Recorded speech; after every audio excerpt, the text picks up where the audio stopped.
విశాఖ స్థానిక సంస్థల ఎమ్మెల్సీ ఎన్నికల కోసం టీడీపీ వ్యూహరచన ఖరారు చేస్తోంది. వైసీపీ అభ్యర్థి బొత్స సత్యనారాయణను ఓడించేందుకు టీడీపీ ప్లాన్ చేస్తోంది.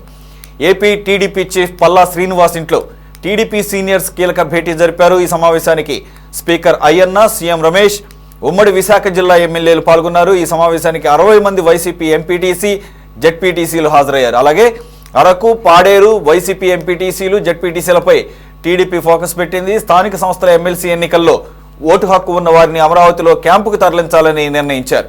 ఈ క్యాంపు 25 రోజుల పాటు కొనసాగిస్తారు. ఎన్నికల ముందు రోజు నేరుగా విశాఖ వెళ్లి ఓటు వేసేలా ప్లాన్ చేస్తున్నారు.